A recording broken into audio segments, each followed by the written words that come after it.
Welcome to a journey of understanding and awareness. Today, we delve into the complex world of narcissistic abuse. This journey isn't about pointing fingers or casting blame, but rather about fostering awareness and empowerment. You see, narcissistic abuse is a subtle, often overlooked form of emotional manipulation that can leave lasting scars. But with knowledge and understanding, we can identify it, cope with it, and ultimately, rise above it. Our exploration today will take us through 7 clear, relatable examples of narcissistic abuse. We'll look at how these patterns manifest, their impact, and importantly, how to navigate them. From gaslighting to triangulation, silent treatment, and beyond, we will unravel the intricate web of narcissistic behavior. So, whether you're seeking to understand a personal situation better or simply expand your psychological understanding, this journey promises to be enlightening. Stay tuned as we unravel the intricate web of narcissistic behavior. First, we delve into the roots of narcissism. Is it nature or nurture? To comprehend this, let's explore the psychological perspectives on the origins of narcissism. Many psychologists propose that narcissism, like many personality traits, arises from a complex interplay of genetic and environmental factors. On one side, genetics play a crucial role. Studies suggest that our DNA can predispose us to certain personality traits, including narcissism. In other words, the apple doesn't fall far from the narcissistic tree. On the other hand, environmental factors are also significant.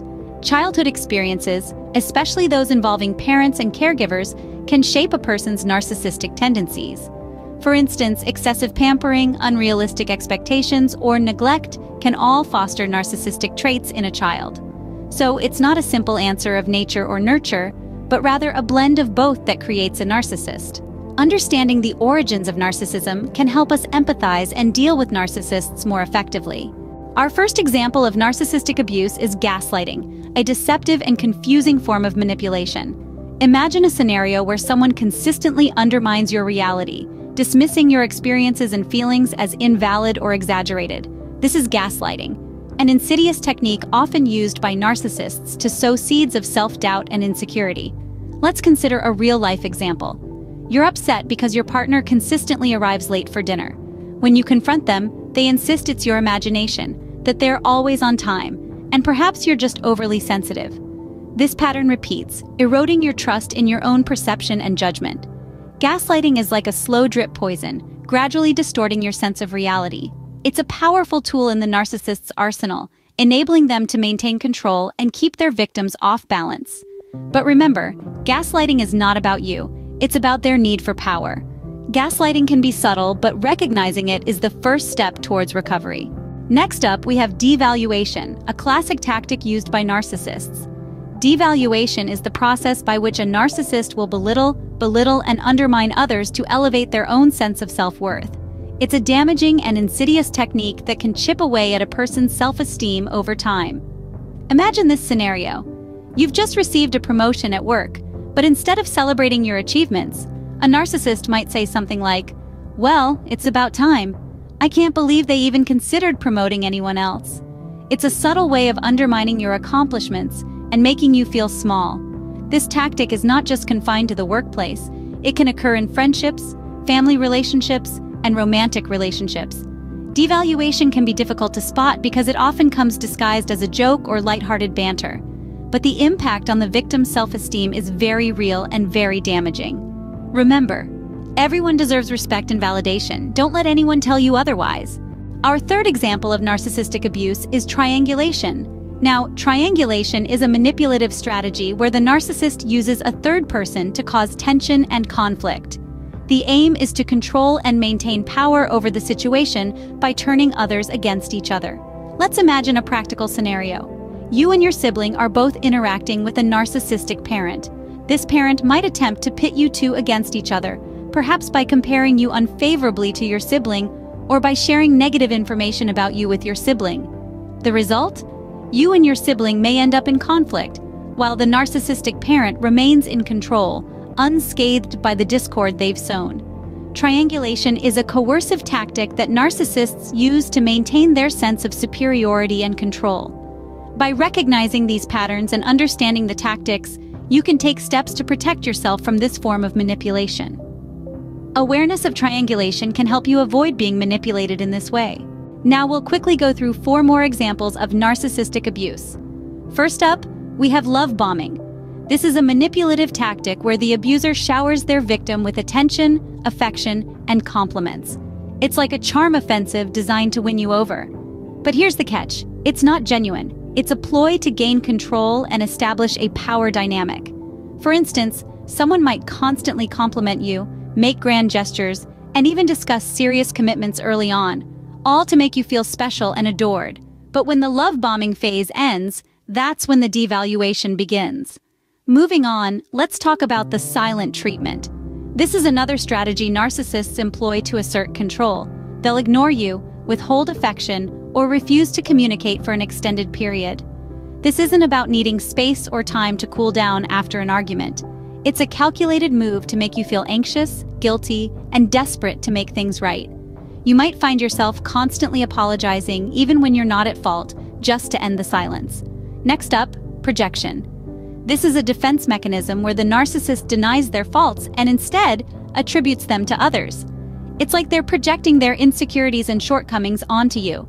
For example, if they're being unfaithful, they might accuse you of cheating, or if they're lying, they might call you dishonest. By doing this, they shift the blame and keep you on the defensive. Lastly, let's delve into exploitation.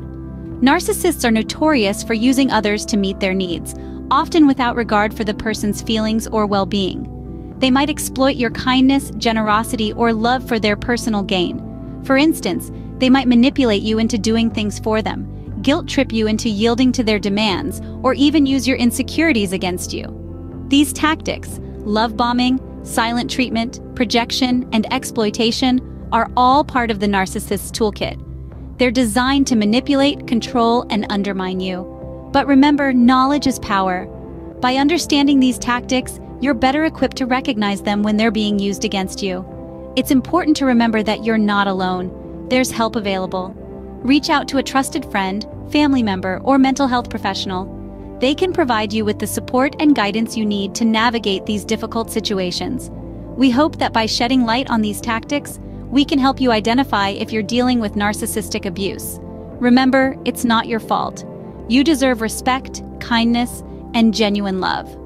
By recognizing these tactics, you can protect yourself from narcissistic abuse. We've journeyed into the world of narcissistic abuse, and hopefully, you've gained valuable insights. We've delved into the origins of narcissism, trying to understand whether it's a product of nature or nurture. We've explored the concept of gaslighting, where a narcissist manipulates you into doubting your own reality. We've discussed the devaluation stage, where a narcissist systematically breaks down your self-esteem to maintain control over you. We've also looked at triangulation, a tactic where a narcissist uses a third person to validate their superiority and create an environment of competition. And finally, we've touched on love bombing, silent treatment, projection, and exploitation, all part of the narcissist's toolkit to keep their victims off balance and under their control. All these tactics can be subtle and insidious, making it difficult for victims to recognize they're being abused. That's why raising awareness about narcissistic abuse is so vital. It's crucial to help people recognize these patterns, to understand that they're not alone, and that what they're experiencing is not normal or acceptable. It's also important to remember that help is available. There are resources and support groups for victims of narcissistic abuse, and professional help is always an option. Reach out, seek help, and remember, you are stronger than you think. But we can't raise awareness alone. It's a collective effort. So, if you found value in this video, share it. Share it with your friends, your family, or anyone who might benefit from understanding more about narcissistic abuse. And we want to hear from you. Have you experienced narcissistic abuse? What were your coping strategies? How did you regain your sense of self? Comment below and share your experiences. Your story could be the lifeline someone else needs. Lastly, don't forget to subscribe. We regularly share insightful content aimed at empowering you and improving your understanding of psychological phenomena. Share this video to help others recognize narcissistic abuse. Comment your thoughts below and don't forget to subscribe for more insightful content. Thank you for joining us today, and remember, you are not alone.